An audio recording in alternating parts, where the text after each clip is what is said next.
Hola a todos, todas y todes, bienvenidos a un nuevo capítulo de Letargo Podcast. Hoy es nuestro cuarto episodio de la quinta temporada y tenemos a una invitada muy especial, una artista visual, diseñadora y que se ha dedicado el grueso de su obra, ¿no?, a hablar sobre el paisaje, las problemáticas sociopolíticas que están alrededor de este mismo, el archivo, la memoria, el territorio, etc. Así que les damos la bienvenida a usted a este capítulo y a nuestra invitada Tarik Sepúlveda y también a Felipe, el editor y director de Letargo Editorial. Hola Tarik, oye, para nosotros es un gusto tenerte acá en este nuevo capítulo. La verdad es que nos costó mucho definir cómo presentarte, porque haces un montón de cosas que son súper interesantes, obviamente, como que transitas entre las artes visuales, el trabajo editorial, el pensamiento, la escultura. Entonces, como estábamos muy emocionados de tenerte acá en el podcast por varias razones, pero la principal, porque uno de nuestros objetivos con el podcast finalmente es poder cruzar ciertas fronteras de la fotografía para trasladar la conversación de la imagen hacia otros puntos. Y en particular nosotros contigo estamos trabajando muy internamente con algo que vamos a estar como visibilizando o publicando en los próximos meses, que ya le vamos a estar dando como ciertas nociones de aquello. Un pequeño spoiler. Sí, pero nada, quería darte la bienvenida, al igual que la Cata, a esta quinta temporada de nuestro podcast y al cuarto capítulo, porque queríamos conversar y vamos a estar conversando sobre un montón de temas, pero antes queríamos saber cómo estás. Estoy muy bien, como siempre, haciendo muchas cosas, muy atareada. Entonces, nada, considero que está bien la presentación. Yo sí considero, porque sí, también hago muchas cosas. Entonces, hasta para mí es un poco difícil a veces decir qué es lo que hago, porque estoy como en esto otro.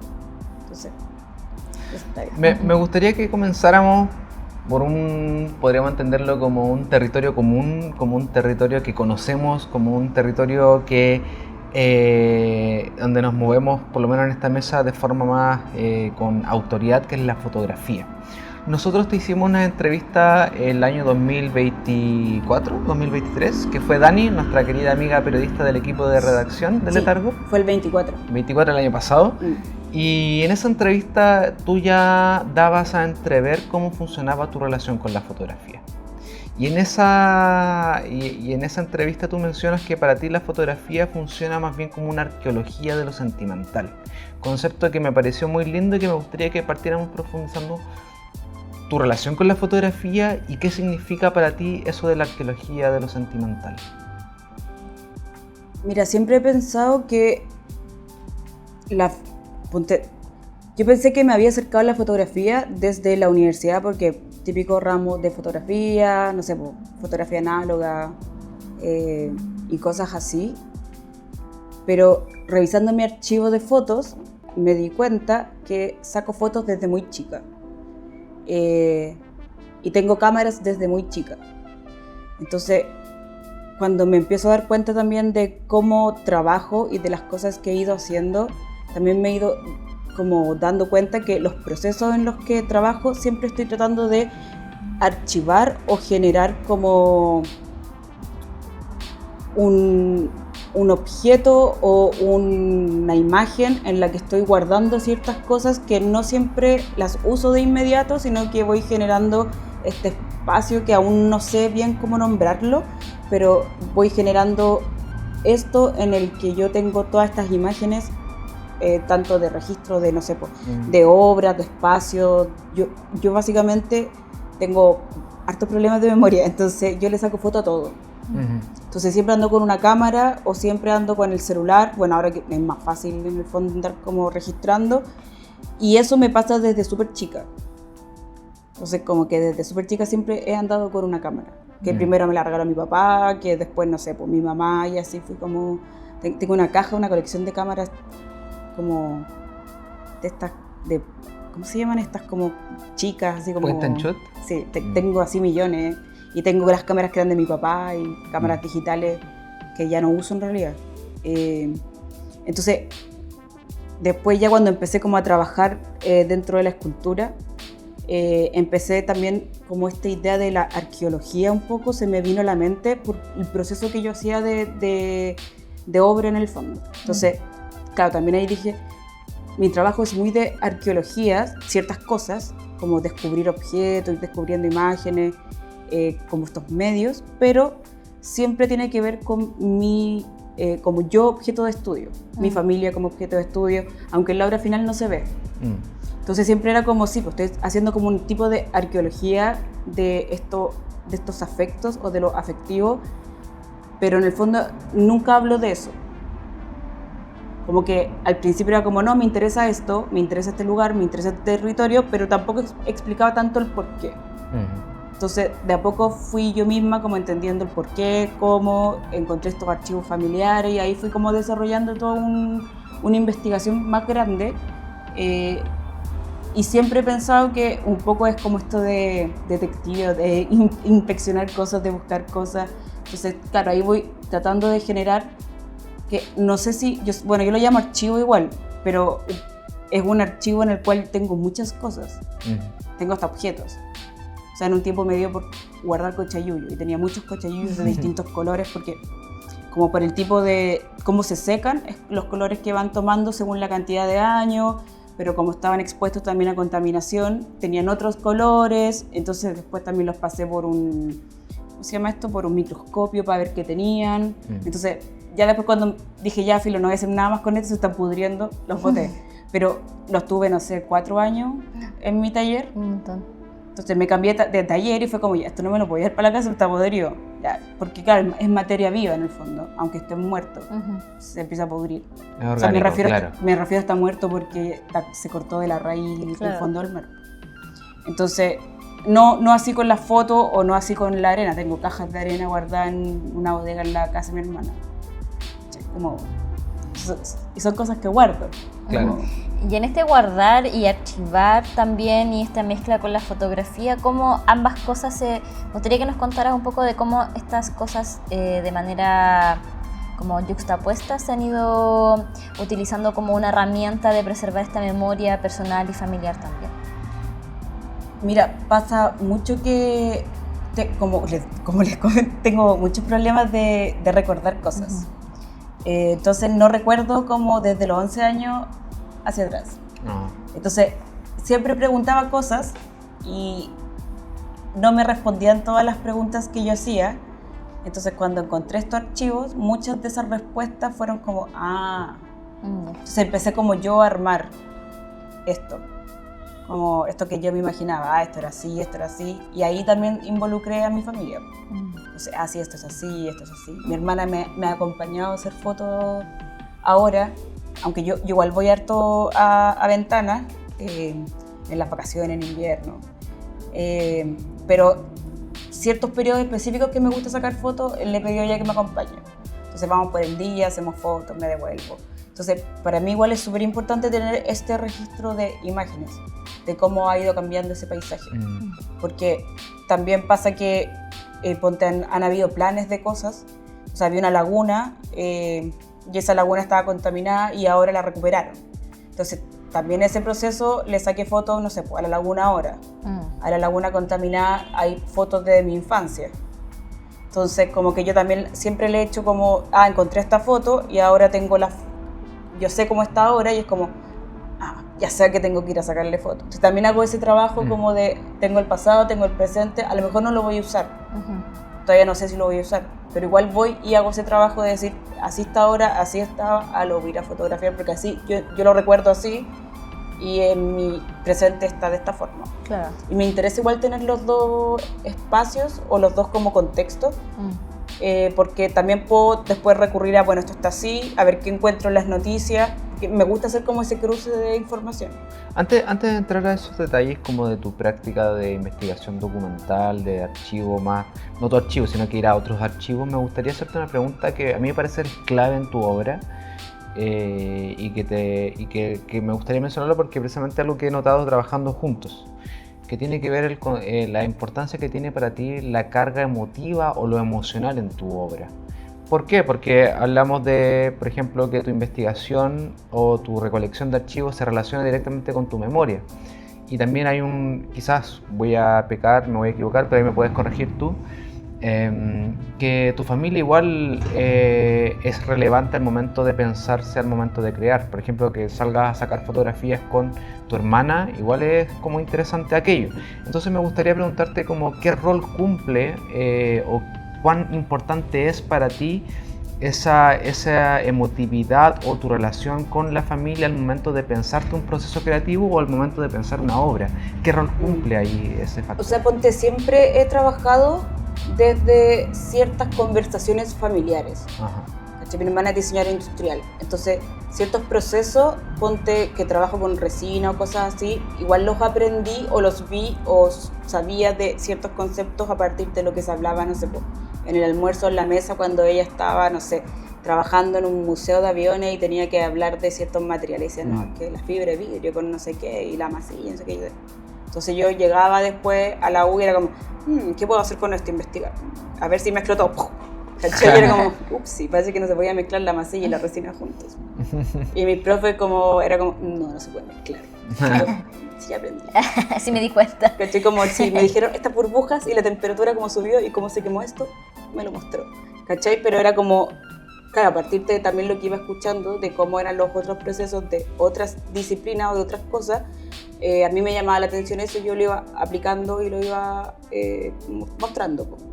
Entonces, siempre me gustó la foto, siempre me ha gustado la escultura, pero no es una escultura tradicional, sino es como un medio de hacer cosas. Entonces hago molde, mezclo cosas, mezclo materiales, a veces materiales que no se pueden mezclar. Entonces se producen ciertas instancias en que, claro, le echo arena que está más húmeda o la dejo secar a la resina, sube la temperatura, pero la arena la baja y ahí se produce un... Claro. Como brote, no sé, le digo yo, se hacen burbujas, se hacen cosas que no se deberían pasar o le echo en materia viva, ¿cachai? Le echo cochayuyo, el cochayuyo al final hace burbujas también porque está vivo, aunque esté muerto. Entonces se pudre después adentro porque se genera agua. Entonces, claro, voy haciendo cosas que en sí hacen que una obra no sea resistente al tiempo. Que también es parte de, porque es parte como de su material y de su naturaleza. Claro. Que son cosas que me interesan y que, a diferencia de la fotografía, esto lo hago en el minuto, en esa instancia en la cual yo sé que esto se va a pudrir. Y la foto es la que estoy haciendo como del paisaje en donde voy a sacar eso, porque hago todo en paralelo, siempre. Como que una cosa no está como fuera de la otra. Bueno, Tarix, y en ese tema, ¿no? Como de la experimentación también, como experimentar con ciertas cosas que pueden irse como pudriendo al mismo tiempo, o sea, como en el momento, pero al mismo tiempo trabajar con cosas que, como el archivo, que se van manteniendo, que es como algo completamente distinto, como que tienen esa... como ese contraste de materialidades, pero también me gustaría saber en cómo este ejercicio de ir escarbando no solamente ha afectado quizás tu mirada en tu archivo familiar y personal, como de cómo tú ves a tu familia o tus propios recuerdos, sino que me acuerdo que también hemos conversado de que no necesariamente quieres como que el proyecto sea algo solo que se pueda como interpretar como algo tuyo, sino que también lo pueden ver otras personas. Entonces, en ese sentido, como ha afectado lo personal, en lo familiar, pero también en la historia como colectiva de estos lugares que ha ido habitando. Sí, o sea, hace muy poco me di cuenta de eso, porque, mira, es algo súper consciente igual. Yo cuando trabajo siempre involucro a otros, ¿ya? Y involucro a otros porque nunca he tenido, ponte, un asistente que no sea un amigo mío. Siempre han sido como mi asistente, mi amigo, o ha ido mi hermana conmigo, o una vez fue mi prima conmigo, como que siempre he ido involucrando a gente en la cual quiere saber también del tema y quiere, no sé, saber sobre resinas, o saber sobre ventanas, o saber cuál es este proceso. Entonces siempre trabajo con gente que realmente quiere saber sobre el tema, cualquier sea el tema, o la fotografía, o el material, o el territorio. Entonces, dentro de esa instancia, yo también trato de como moverme en un espacio en el cual tengo a mi familia, y tengo a mis amigos con los que yo he ido trabajando, hasta también como la parte teórica, siempre la persona que escribe los textos, o el Sergio Soto o la Celine Ferkovic, que son personas que en el fondo conviven conmigo para después poder como esto es. Pero tengo una tercera instancia que es la que he hecho muy poco, que no es porque la he evitado, sino porque soy súper consciente de que no puedo ir a un espacio a sacar como información, materia y después irme. Claro. ¿Cachai? Que es como la misma gente de ese espacio. Porque ponte, los vecinos que eran amigos de mis tatas o de mis abuelos paternos, ya casi no están ahí. La mayoría se ha muerto. Eran súper viejitos. O sea, mis tatas ya se murieron, mi abuelo igual. Entonces, no tengo el contacto con ellos directo por este tema. Tengo contacto con otras organizaciones, de mujeres sobre todo, que la he ido haciendo con el tiempo, y también considero que si no voy a retribuir con algo a esos espacios, no puedo solo ir como extractivistamente y después irme, ¿cachai? Porque también es mi espacio. Claro. ¿Cachai? Emotivamente, para mí, es mi lugar. Claro. A propósito de eso, me gustaría hacerte una pregunta, porque, claro, entiendes a Ventana, a este balneario, como tu lugar, como tu espacio. Probablemente tienes una relación emocional súper fuerte con ese lugar, no solo por lo familiar, sino porque quizás hay momentos que tú viviste ahí, cuando niña, de infancia, etc. Pero me gustaría hacerte una pregunta en relación como a la conciencia en torno a ese lugar. Como, ¿cuándo te diste cuenta que ese lugar, que además es tu lugar como súper personal, que tiene como mucha historia que quizás guardas para ti, era un lugar que además estaba afectado por la contaminación, y dijiste, ok, aquí hay que hacer algo, y ese algo hasta el día de hoy quizás se ha convertido como parte fundamental de tu cuerpo de obra como artista también, ¿no? Sabes que igual fue hace súper poco. Ya. He frigido eso, pero cuando chica, que es como la imagen que siempre en mi cabeza quiero retratar, porque al final igual es un poco eso, mi obra quiere un poco reconstruir este paisaje en el cual yo viví, como en palabras muy simples. Pero ponte, en mi infancia siempre jugábamos de chica con un tío y jugábamos al hombre sin cabeza, de noche, porque mi casa era muy pequeña, como una casa de familia igual muy pobre, muy pequeña, y tenía un radiel muy grande. No sé por qué mi tata hizo un radiel gigante. ¿Para que no se entrara la humedad? Obvio que sí, pero vivíamos la mayor parte del tiempo afuera de la casa, porque la casa era pequeña. Entonces hacíamos casi todo afuera, donde comíamos afuera. Ponte la típica foto de guaguas, como las pelelas afuera haciendo pipí, ¿caché? Como así, era como, bueno, ¿por qué no sacaban estas fotos? ¿Por qué estamos afuera y no estamos en el baño? Los papás sacaban mucho esas fotos. Sí, es como porque el baño estaba más lejos que la casa y que el radiel, y el radiel era gigante. Y era como, ok. Entonces, al final era como, ya, de noche, jugando con este tío, al hombre sin cabeza, todos los caros chicos gritando, y de repente era como que uno se quedaba mirando y veía, porque se veía de noche, la chimenea como con un fuego arriba, como con un humo, y yo siempre me acuerdo de esto, era como, ¿qué onda eso que estoy viendo con ese fuego, esa chimenea y esa luz? Y yo, siendo chica, veía la weá inmensa, y era como una cuestión gigante, así que salía un fuego. Lo veo ahora y es como así enanito, ¿caché? Como claro. ¿Cuál era mi distancia en verdad de niña al ver esas cosas? Entonces, hace muy poco, no sé, no habrán sido hace más de 6, 7 años, que yo me empecé a dar cuenta de esto. O sea, mi tata murió el 2011 muy joven de un cáncer fulminante. Y a mi tía, por parte de papá, le dio un cáncer también fulminante. O sea, le dio 2 cánceres en distintas épocas, pero el último ya fue muy fulminante. Mi hermana tuvo un meloma estado 0 en la piel. Siempre hemos estado relacionados como a ciertas enfermedades que son típicas de como altas exposiciones a los contaminantes que hay ahí. Pero aún así, obviamente no vivimos ahí como las personas que sí han tenido ese tipo de muertes y han estado, no sé, 30, 40, 60 años. Claro, que han estado constantemente ahí con nosotros íbamos 4 veces al año por, no sé, yo tengo 37 años, que desde antes que yo naciera ya mis papás iban, ¿cachai? Entonces era como, ¿cuánto habrá sido también la exposición para que toda mi familia también tenga ciertas enfermedades que tienen ahí, o la alimentación? Entonces yo hace, no sé, 6, 7 años que empecé como a investigar esto, fue como, esto existe. Y al principio yo era muy de la idea, si tú leís como los primeros textos que la Celine escribió, yo le decía como, yo no soy un artista que se va a tirar, no sé, petróleo en el cuerpo y va a hacer una perfo, porque no soy un artista activista. Y yo lo decía súper tajante, como yo no soy artista activista, porque en verdad no estoy haciendo como paren, como dejen de tener estas fábricas. Pero en el fondo también siento que con este archivo también estoy generando, me cuesta esa palabra, no me gusta usarla, porque no es que me voy a ir a parar con un cartel afuera de una empresa. Claro, ahí me gustaría profundizar en eso, como ¿cuál es el objetivo de este tipo de trabajo que tú haces en relación a Ventana, por ejemplo? O sea, ponte, a mí me encantaría poder entrevistar a más personas de Ventana, que igual lo he hecho, porque tengo cierta relación con algunas personas del sector.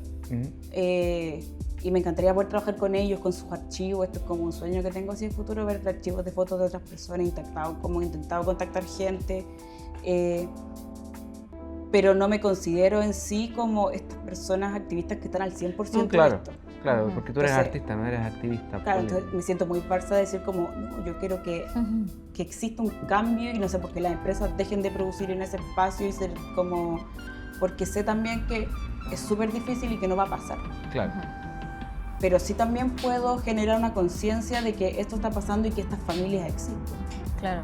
Entonces, ponte ahora cuando fui a Japón y mostré el libro o la maqueta del libro, era como, del pueblo que yo vengo también pasa esto. Y empecé a ver otra historia y dije, se entiende. Esta historia con esto, con lo que tengo ahora, que no se ha terminado, se entiende.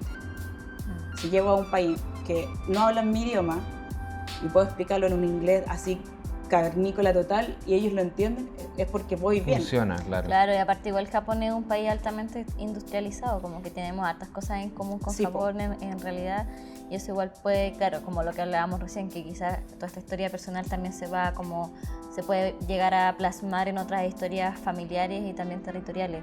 Pero hay una cosa que me llamaba la atención, que de lo que hablaba recién, como de que quizás no eras como esta activista que se va a tirar petróleo en la piel, pero sí en esta entrevista que te había hecho Dani había una cosa como importante también con tu piel, ¿no? Como estos recuerdos de que tu piel brillaba después de bañarte en el mar contaminado.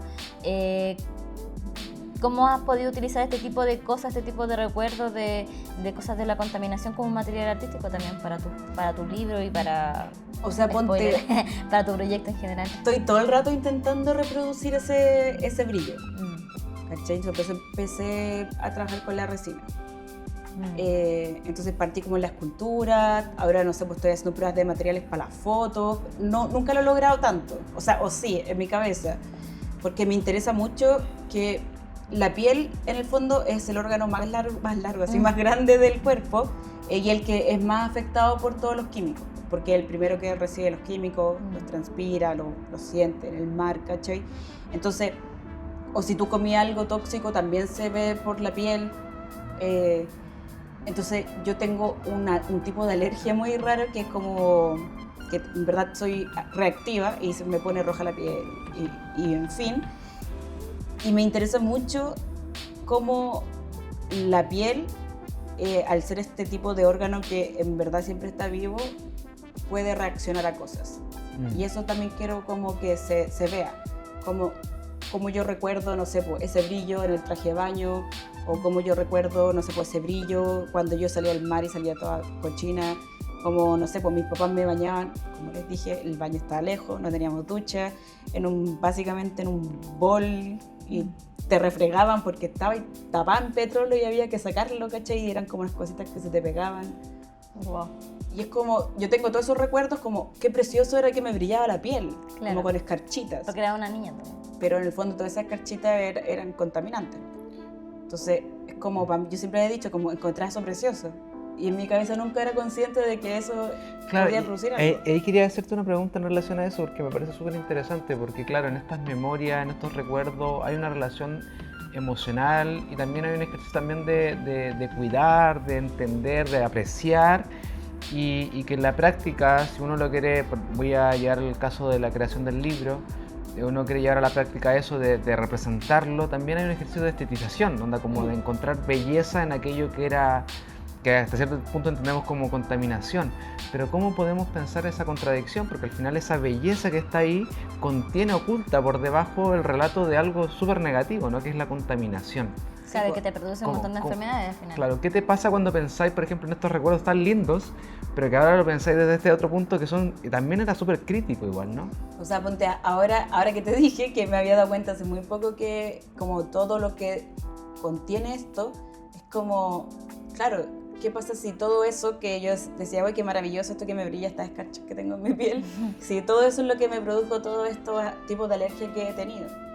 Como... Y ahora sí soy consciente de eso. Aún así me voy a meter a ventana una vez al año y me baño. Y es como, yo sé que esto está contaminado. No lo puedo evitar porque es la playa donde crecí. Claro. Pero sí soy consciente de que eso está dañado. O sea, ponte, yo sé que no hay que comer mariscos de ahí, porque se supone que todo eso tiene un alto índice de arsénico, ¿cachai? Como que tengo súper consciente de esas cosas, pero igual no puedo evitar si voy a comerme un mariscal, ¿cachai? Es muy raro, pero es como la ironía de esa... ¿Cómo se llama esta palabra? Ya la olvidé, pero es como esa ironía de querer recordar esos momentos que viviste muy bacanes con tu familia, yendo a ese lugar, como volver a estar ahí, sentir eso como el calorcito de hogar, pero sabéis que todo eso te está haciendo daño. Es muy extraño igual, pero... Y en ese tipo de imágenes y de recuerdos como infantiles, ¿no? De estas cachitas, de recordar tus veranos como, no sé, también comiendo marisco, etcétera. ¿Cómo ha ido también evolucionando o se ha ido cambiando un poco tu perspectiva como artista visual? O sea, haciendo ese trabajo de artista visual, ¿ha impactado en tu mirada como persona quizá o quizá también como tu recuerdo infantil, por ejemplo? O sea, sí, siempre. Como que igual, si no tuviera este otro lado, no sería crítica con esos espacios. Y por lo tanto, no estaría haciendo el libro que estoy haciendo ahora, que aunque tenga todos esos recuerdos, yo sé que todo eso es dañino. O sea, yo sé que el daño que hicieron, ponte en la vía, como en el mar, casi que irreversible, como en el espacio, en la tierra, o como en las algas, en ese territorio. Entonces, yo sé que todo eso es malo y por lo mismo quiero hacer este libro, porque de cierta forma es mi forma de poder decir como esto está mal, pero tengo todo el caso de esta familia que hizo esto, obvio que van a haber más familias que se van a sentir como similares. No sé, como hay muchas familias que han perdido a sus familiares que han trabajado en esos lugares, en la fábrica, ¿cachai? En ese sentido, ¿cómo te ha aportado o cuán importante ha sido, por ejemplo, lo que ya mencionamos con anterioridad, que era la investigación documental? ¿Qué te ha permitido ver ese tipo de investigación en tanto entras a documentos históricos, entras a diarios y periódicos y te das cuenta que la contaminación tiene un trazado de décadas? ¿Qué te dice eso a ti, primero como habitante de ese lugar y segundo como un artista que está intentando representar finalmente esto, no tanto desde el activismo, pero sí como desde la emoción, de la emocionalidad, ¿no? O sea, son 50 años o más de cosas básicas como, ponte, ahora tuve que entregar un trabajo para el doctorado y, no sé, ponte en la primera constitución, o sea, la constitución del 25 era como la salud, no sé, debe ser bla, bla, bla. En la del 80 era como las personas deben vivir libres de contaminación y, no sé, estar como solventadas de salud y bla, bla, bla. Y en ese lugar, nada de eso que es parte de la Constitución está siendo otorgado a un pueblo. Claro, como que la vida cotidiana del pueblo es inconstitucional. Entonces, como han pasado cuántos presidentes, cuántos estados, cuántos gobiernos, y siguen siendo como omitidos. ¿Por qué? Porque esas fábricas económicamente dan mucho más al país que un pueblo. Entonces, desde, no sé, por los 2000, que está prohibido pescar. ¿Por qué? Porque todos los pescados están contaminados. Desde creo que al 2005, 2015, no sé, que tengo la fecha, pero no traje nada anotado, lo siento. Estaba solamente que podían como tener cultivos de alga. Ahora ni siquiera eso. Entonces como que se sabe que todo lo que sale de ese mar está contaminado. Entonces, si está todo eso contaminado, si están las tierras contaminadas, porque ya no son tierras agrícolas, las cambiaron ahora, o sea, también hace unos años, que antes todo ese sector era agrícola cuando recién se armó el pueblo de Ventana, y después ya no, porque está todo contaminado. O sea, se sabe que el 2018, el 2000, ¿cuándo fueron los años? 2011 creo que hay otros, que han sido estos grandes contaminaciones por nubes tóxicas que en los colegios se suspenden las clases. Claro, entonces es como pasa todo eso, pero aún así las fábricas siguen funcionando. Claro. Entonces, ¿cómo puede ser que tanto gobiernos como el Estado siga omitiendo a esa gente? ¿Cómo esa gente sigue muriendo hoy? Y cómo otra gente que transita por esos espacios se sigue también como su calidad de vida empobreciendo y filo, como, o sea... Claro que igual acá existe este concepto que es bien macabro, que se llama zonas de sacrificio. Sí, po. Que al final son lugares pequeños, porque existen en varias partes del país. Es todo el norte. O sea, el norte completo es una zona de sacrificio que vive gente que han vivido generaciones completas y que al final la gente tampoco se quiere ir de su lugar, como que tampoco como que no quieren sentirse desplazados de su lugar, ¿cachai? Está no lo puedo decir, pero se me fue. Pero que se van de su territorio, ¿no? Como que los despojan, ¿no? Sí, pues. Entonces, eso y al final es para el beneficio, este beneficio económico que tú dices, pero me parece igual súper potente que haga este tipo de cruces de este archivo, de esta investigación que igual es más como súper formal y que haga este cruce con lo visual, ¿no?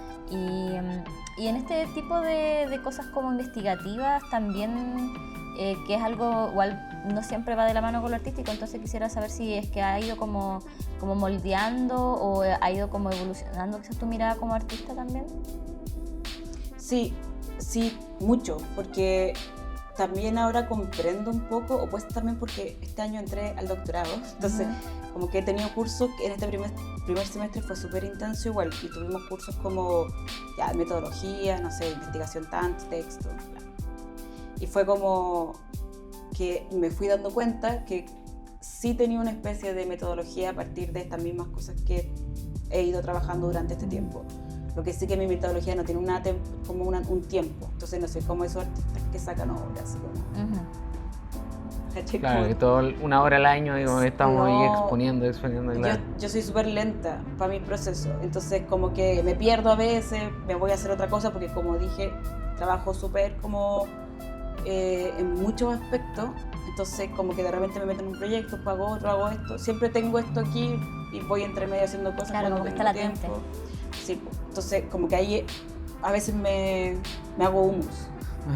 Oye, y en esa multimedialidad de tu creación, en esa múltiples capas de pensar tus procesos creativos, ¿por qué decidiste en este momento trabajar con la fotografía y también qué aporta a tu obra o a tu proceso de investigación también, por ejemplo, el estar haciendo un libro? Mira, cuando partí con esta idea de querer hacer un libro,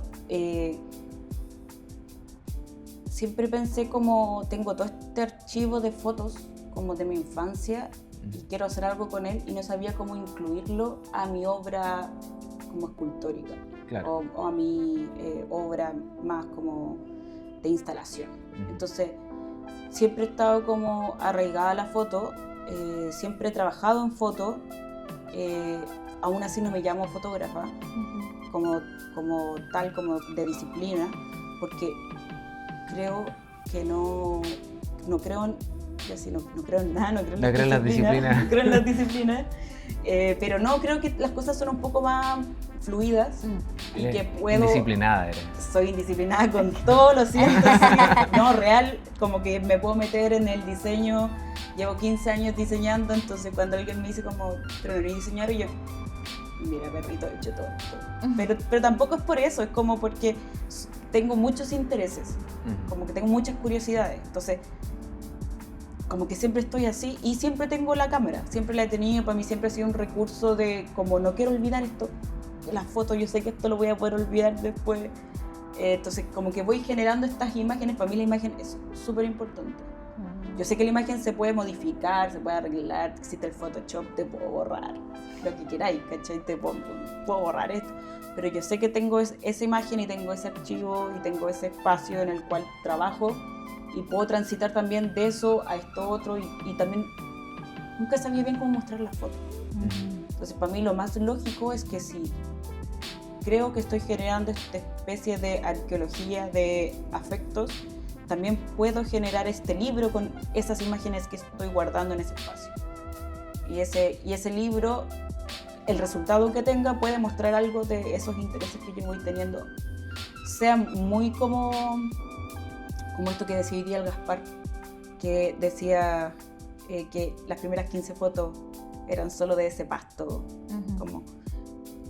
pero esa insistencia en la imagen, en lo que yo recuerdo, en lo que yo veo, esa insistencia como de eso, aunque te digan como, ¿por qué tenéis tanto esto? Es como, para mí es lo importante en un trabajo, que es como, yo quiero que esto se recuerde así, yo quiero que esto se vea así, esto es lo que a mí me interesa focalizar. Entonces, por eso también considero que uno, como que cuando trabaja, uno tiene no sé, una lógica, un trabajo, un algo, como un concepto, no sé, idea, y va moviéndose en eso, a pesar de que uno haga muchas cosas, porque al final todo me lleva al libro. Claro. En el tema de lo escultórico, que era algo que yo por lo menos no tenía muy presente de tu amalgama de cosas, de tu abanico de multitasking, pero claro, como tienes este tipo de cruces, ¿no? con estas indisciplinas con la fotografía, me gustaría que nos contaras un poquito de cuáles son estas posibilidades narrativas que quizás te puede como otorgar este cruce con el objeto escultórico, con la imagen también. Mira, como dije hace un rato, estoy siempre tratando de reconstruir, rearmar, no sé, este paisaje. Entonces, cuando armo esculturas, siempre provienen de alguna imagen, ¿cómo se llama esto? Algún, no sé, objeto que vi, algún, no sé, las fábricas son muy ovnis, las fábricas. Como que en mi cabeza son muy como algo, o sea, ponte así como les decía que yo veía ¿cómo se llama? Esta torre con chimenea. el fuego, esta chimenea. Yo, siempre en mi cabeza era como todo esto era muy ovni, muy de... Muy como un dinosaurio. Sí, y muy de otro mundo, era como, ¿por qué estas cosas están aquí? ¿Qué son? Yo crecí viendo eso, entonces, para mí es súper normal que yo salgo del mar y veo un cuadrado que viene, una cosa que va bajando rectangular, metida en una cosa que parece un ovni, y era como, ¿qué es esta cosa? En medio es súper chica. Sí, pues entonces yo veo películas ahora y es como, mi espacio en el que crecí es como esto. Como, ¿dónde está mi área 51, chicos? Es muy distópico. Sí, ¿cachai? Entonces, para mí todo ese espacio y reconstruir todos esos espacios es como que es súper lógico. Entonces, ¿con qué lo voy a reconstruir? ¿Cómo lo voy a reconstruir? Entonces, como que busco ciertos objetos que se parecen, les saco molde, los lleno de arena, los lleno de resina y empiezo a intentar simplemente llenar esos espacios para decir, sí, esto se parece a eso. Y después voy armando como mini esculturitas que me van dando un espacio en el cual yo vivo. Y cuando digo ya esto está, es porque siento como eso sí se parece. Claro. Y me pueden demorar 2 años en hacer algo, hasta que digo sí, eso es. Ya ahora lo voy a hacer gigante. ¿Cachai? Y es como, perfecto, ahora va. Y estoy ahí de nuevo. Entonces, como que así voy también. Y también eso va de la mano con las fotos porque saqué esa foto, ese paisaje, y eso es lo que tengo para ir acordándome de que, esto era así, que es lo más parecido que tengo. Oye, ahora que justo mencionaste eso y aprovechando que ya estamos bien avanzados en el podcast, creo que podemos contarle a la gente que ha llegado hasta esta parte del capítulo Un premio. que estamos trabajando en un libro. estamos trabajando en un libro sobre tu trabajo, sobre todo esto que hemos estado conversando, un libro que se encuentra en su etapa de edición, Sí. pero me gustaría preguntarte, que le contara a la gente de qué se trata ese libro, qué busca ese libro en particular. Es complejo igual decir que busca, Ujú. porque Perdón por ponerte la piel. sí, porque he estado en varios procesos. El libro lleva ya como, sería como o sea, partí ponte en un feed con la Yumi Goto, que fui como de la nada y dije con 10 fotos que había encontrado, uy, esto va a ser un libro. Muy balsa de mi parte, porque no soy fotógrafa, o sea, no me considero así como fotógrafa Disciplinada. Entonces, cuando Yumi me dijo como, ¿esto es todas las fotos que tiene? Yo, Sí. y era como, bueno, qué buena más Barça, estoy mostrando 15 fotos con suerte, no tengo nada. Tenía muchos archivos y de diario. Entonces fue como, ya, sí, nos vemos. Me dijo, nos vemos, el tema es interesante, postula esto otro que yo tengo, no sé qué, nos vemos. Durante todo ese tiempo, que fueron como 2 años, yo trabajé en el libro. Busqué el archivo, las cajas que tenía mi papá guardada, escaneé todos los negativos, las fotos que encontré, fui haciendo selección y ya con más archivos fui, no sé, a diferentes lados a buscar información. Me fui a Japón el año pasado y ya estaba en proceso de esto sí puede ser un libro. Y hice una maqueta. Y con eso postulamos al Fondar. Ay, gracias, Fondar se va a hacer ese libro. Sí, ahí la Tarek nos habló, nos dijo, chiquillo, Sí. 2 días antes de que se cerrara el Fondar. Sí, real. Hola, podemos postular al Fondar corriendo. Real. Pero es que también como todo este tiempo yo he pensado que no soy una fotógrafa disciplinar, también es como esta idea del falso fotógrafo, como no sé si voy a quedar, no sé si voy a lograrlo, pero ya viendo esa maqueta fue como, pucha, esto sí dice algo. Claro, y puedes hacerlo finalmente, esto sí, como pues, y te esto demuestra que existe. y estas imágenes son bastante potentes para mostrar eso que quiero mostrar. Claro. Entonces, ahora estamos en un proceso de, ya tengo esas he hecho varias maquetas, pero como siempre me estoy poniendo nuevos retos, decidimos con Felipe, como poner otras imágenes que no estaban dentro de esta idea y agregar más imágenes a este proceso. Entonces estamos como en eso. Y bueno, yo también me hice, como dije, humos, 2 meses porque, bueno, cosas del trabajo, así que estamos en eso. Pero sí, yo quiero que ese libro muestre un poco como, no sé si muestra una vida familiar en la playa veraniega, pero sí muestra una idea de cuáles son o qué hay en este territorio y sus consecuencias, no sé, o cómo veía yo esto. Claro. Súper. Con esta introducción a un trabajo que tienen que estar atentos a Se viene. que se viene, vamos a pasar a nuestra última sección del capítulo, a la más esperada por todo el niño 31 minutos, que es la sección de recomendaciones, en donde cada autor y nosotros también recomendamos un libro, una película, una serie, una canción, lo que sea, un poema, una exposición, lo que sea. Así que no sé, ¿quién quiere partir? A mí me gustaría comenzar para romper el hielo. Para romper el hielo y para que la tarea piense, para que haga la tarea. Es que debo decir que se me había olvidado esta tarea, entonces no cumplí.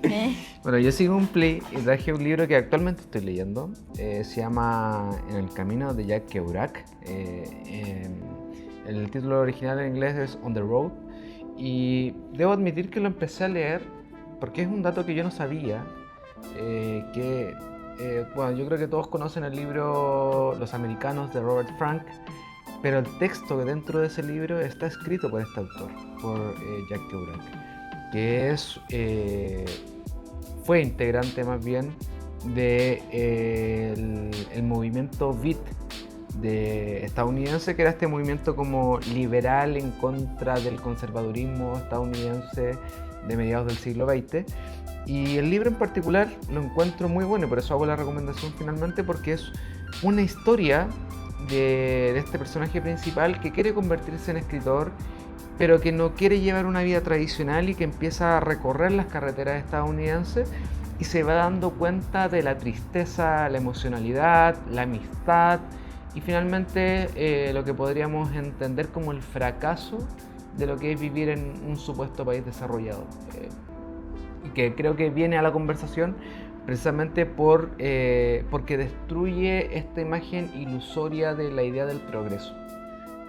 Eso, en el camino de Jack Kerouac, no sé si se pronuncia así Kerouac, pero bueno, vamos a decirle Jack Kerouac. Recomendadísimo. Súper.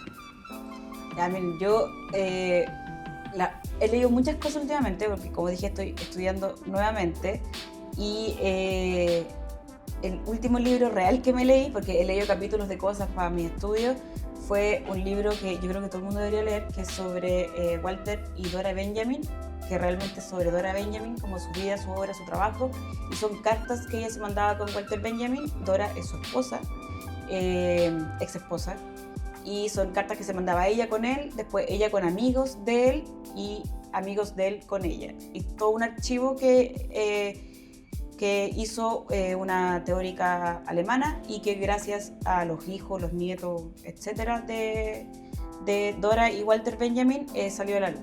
Entonces muestra que ella fue una gran escritora, periodista, traductora, que ella editó varios libros de él, incluso hay unos textos que creían que eran de él al inicio, pero eran de ella. Y es un gran como personaje que deberían conocer, que es la Dora Benjamin. Ese libro me leí, que fue el último libro antes de empezar con todo esto, y lo otro, leí una parte de un libro de la Claudia Donoso, que yo creo que todo el mundo debería leer libros de ella, que lo leí gracias a la Javiera Tapia, sí, a la Javi Tapia, que es periodista, que tomé un curso de ella para aprender a hacer entrevistas, sí, que es demasiado bueno. Entonces como que estoy en esas cosas porque todo esto me sirve para mi libro. Eso. ¿Cuál es el libro de la Claudia Donoso? El que sale de su cara en la portada, que es de Ediciones UDP, no me acuerdo cómo se llama, pero leí una parte. Yo Okay. Genial, bueno, búsquenlo en Sí. Ediciones UDP. Lo voy a subir a mi historia, chicos. influenciando, @Tarix.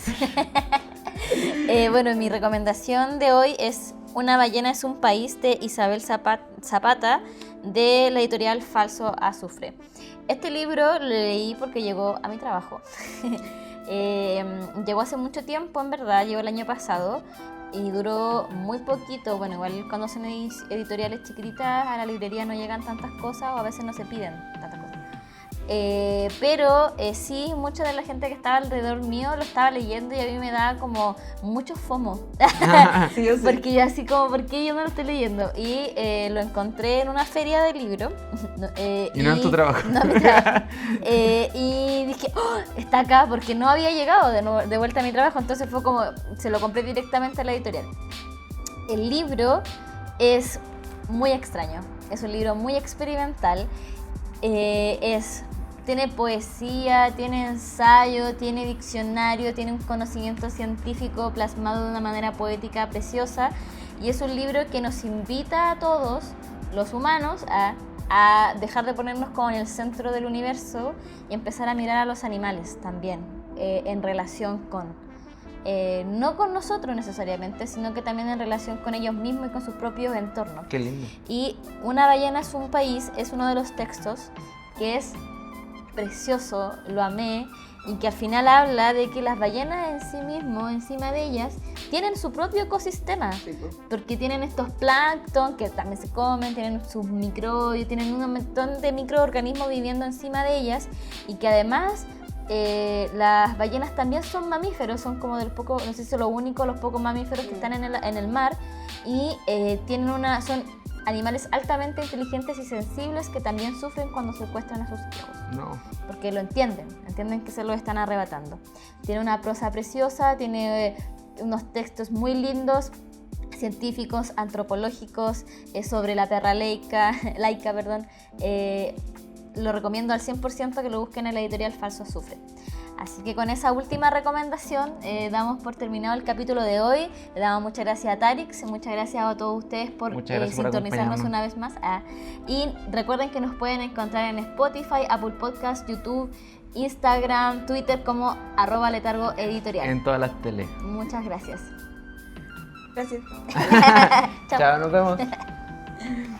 Letargo Podcast es un proyecto de Letargo Editorial. Está financiado por el Fondo Nacional de Desarrollo Cultural y las Artes, ámbito regional de financiamiento convocatoria 2025.